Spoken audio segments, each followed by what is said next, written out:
Hi class, in lesson 16.5 you will be displaying and analyzing data using box and whisker plots.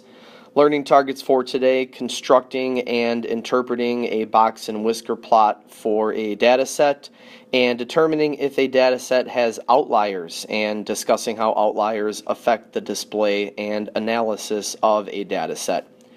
Key terms to look for in lesson 16.5: box and whisker plot and outlier.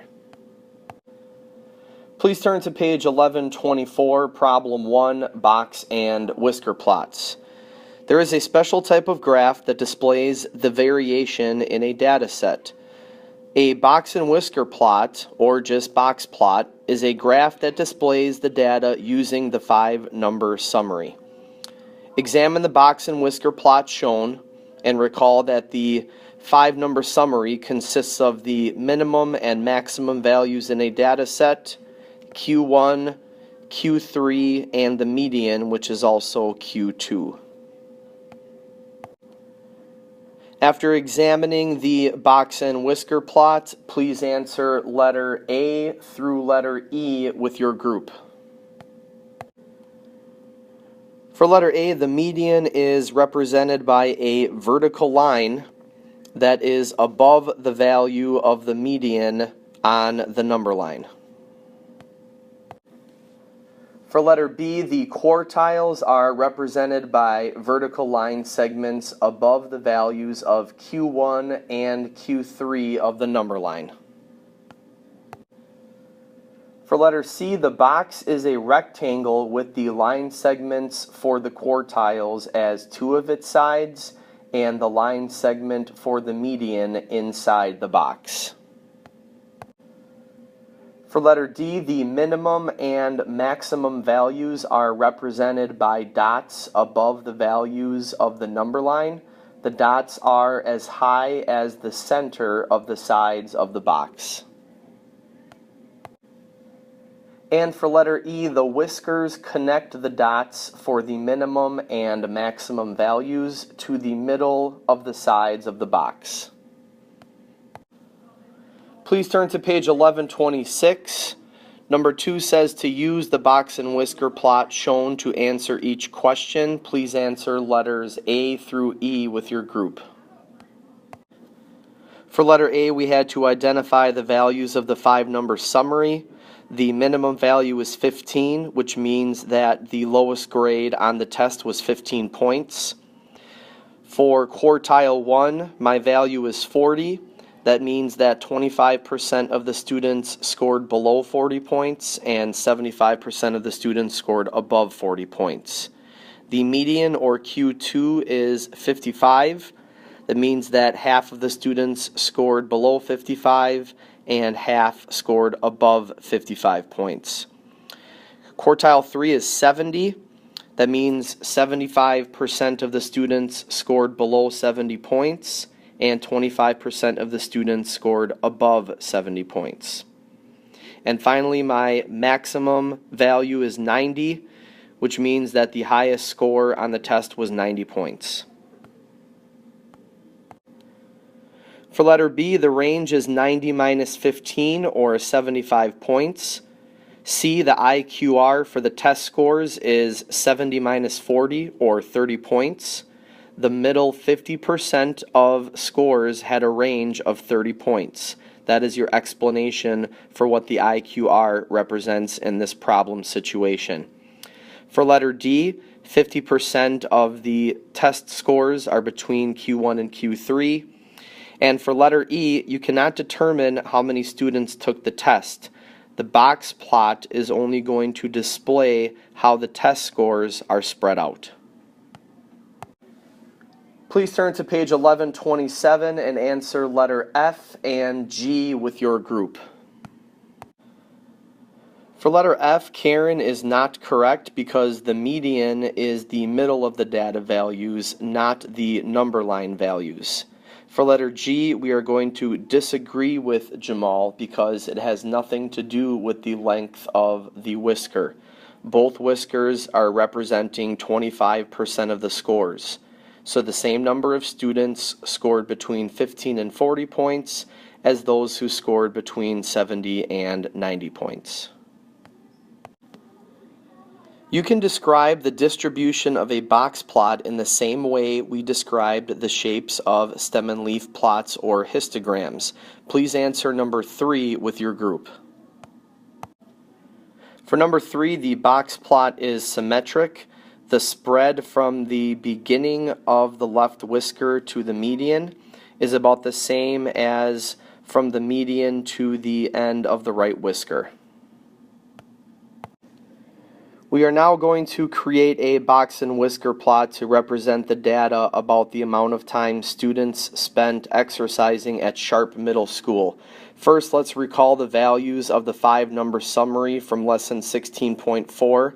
Please add these in your textbook. The minimum is 0, the quartile 1 is 20, the median is 40, Q3 60, and maximum 300. Please turn to page 1128 and answer number 5, letters A through F with your group. You are going to be using the number line in order to create your box plot. For letter A, we have our minimum value of 0 and our maximum value of 300, and we have our intervals of 20 for our number line. For letter B, here are the dots that we place above the minimum and maximum values on the number line. Again, 0 and 300. For letter C, we are representing the median and Q1 and Q3 values with vertical lines above those numbers on the number line.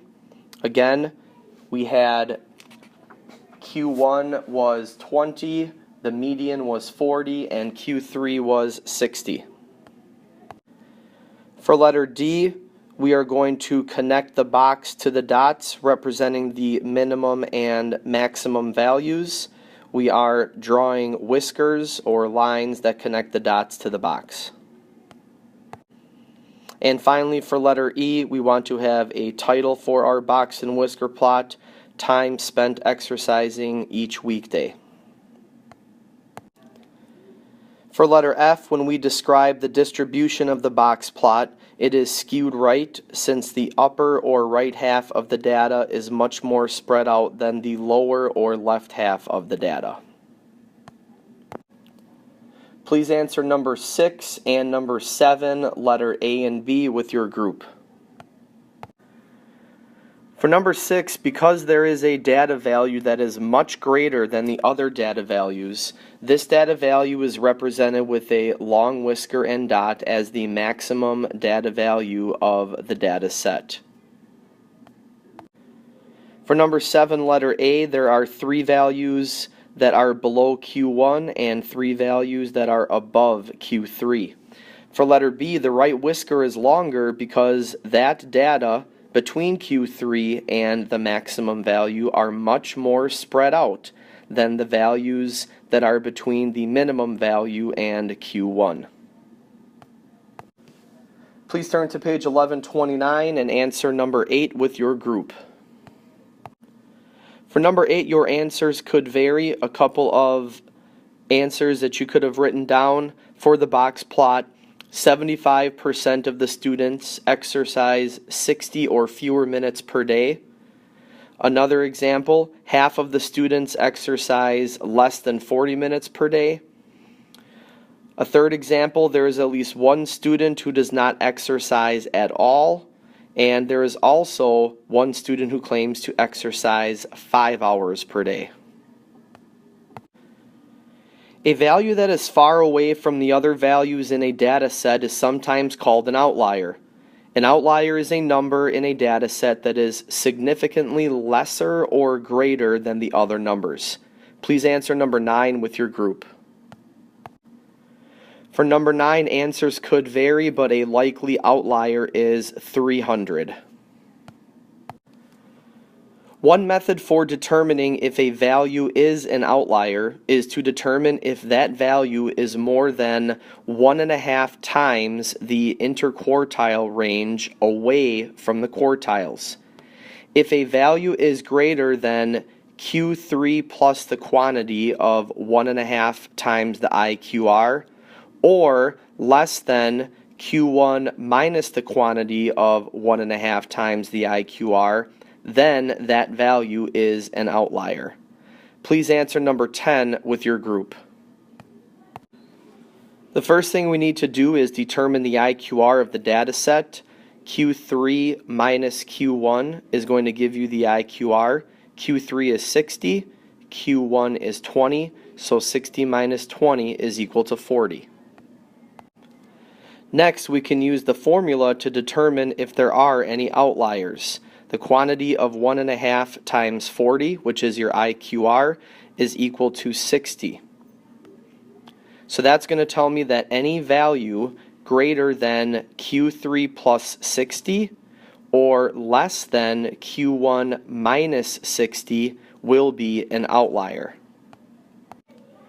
So any values that are greater than 120 are outliers, and any values that are less than negative 40 are outliers. So 300 is the only outlier in the data set.